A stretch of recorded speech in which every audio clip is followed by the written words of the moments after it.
Hi everybody, I wanted to show you the bound journals that are in the library at VU Nicholson, so you can see how the journals started off and how they've changed from being in paper format to digital format. So here I am in the library at Nicholson Street, and you can see this shelf here has got lots and lots of boxes of what we call journals. Journals are like magazines, I guess you'd say, but they're full of articles that have been written by academics, that are non-fiction material, that have been written by people who are experts in the field, who have had their articles reviewed and checked by other experts in the field to make sure that the information that they have in there is correct and informative and of really high quality. One of the ways that journals are often stored is in boxes like this. So we have a look at this box here. We can see that these boxes have got journals, all of the journals from a particular time period, just stored in the boxes. So we're looking at the library journal here, and you can see that from January to June of 2004 library journal is stored in this box, and they're all individual items. I'll just pull one out for you. You can see that it's a library journal. Let's have a quick look at the journal and see what it looks like when you open it up. Looks a bit like a magazine. You can see the information inside. There's the table of contents, and the table of contents tells us that there's a whole lot of articles in this journal about library and information topics. So there's some articles here about audio reviews. There's some information about databases, and as you go through the journal or magazine, you can see the individual items. So this particular article is about librarians who thrive on talking about careers. There's all sorts of information. So professionals use these professional journals all of the time to keep up their knowledge about what's happening in the industry. And these are library related ones, but you'll find them in all sorts of different topics. So as I go down the shelf here, more library related ones, but here's some from the psychologists magazines. So in the area of psychology, sociology, family matters, ones on training. And you can see that they're interfiled with the general books in the library. Now, of course, what happens with these articles in the journals is if they're just kept in the boxes like this, then individual months or individual issues are kept there, but it's really easy for the individual issues to go missing. So what most libraries did in the past was that they kept all of the journals here together for a year, and then at the end of the year they bound all of the journals from that year together into one hardcover book format.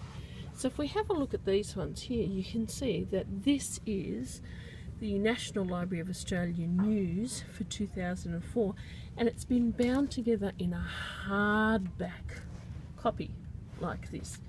And as you go through the shelves, you'll see for some of the items, you'll see the journals are there in their original printed paper format, and in other times they're bound together in hardback journals. So these are called bound journals, and in the past libraries used to order 2 copies of each journal issue, one to go on the shelves and one they used to put away in a safe place so that they could bind it together and have it forever. Much harder for a piece to go missing or for it to be damaged. So you can see here, these are the bound journals of the Australian Library Journal. We've got the 96, 97, 98. I've actually got the 99 edition lying here on the shelf.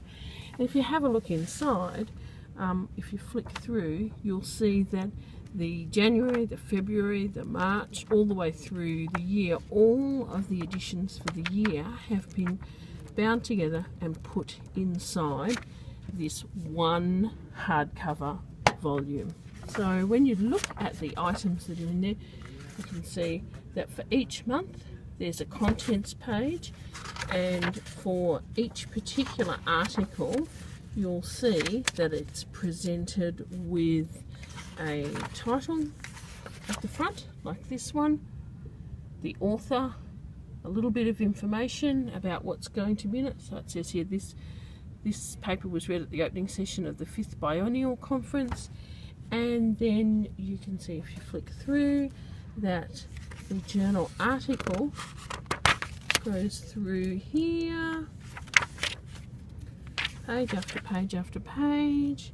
You can see it looks very much like it did in the original printed journal, because get to the end of that article and we're on to the new article, because it looks very much like it did in the printed journal, because in fact it is the printed journal. They've just all been bound together in a single volume.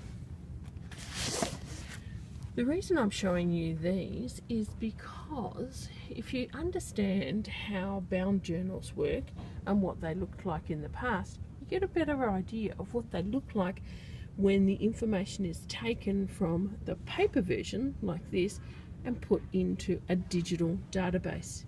Because the Australian Library Journal is available in the to VU students through one of the electronic databases that the library subscribes to. So you'll notice that at the moment they keep the bound journals down to 2012. They don't have a 2013 one there. It might be off at the binders, but I suspect they probably decided not to keep the bound volumes anymore and to just go over to the digital volumes. But if you think about how the journals looked in the first place, the fact that they started off being paper journals that got produced, say, every month, and then they got bound into annual volumes each year. People went into those annual volumes to get the individual articles that they wanted, because each of these bound volumes probably holds some hundreds of individual articles. Then you get a bit of an idea about how it will work when you move over to an electronic database.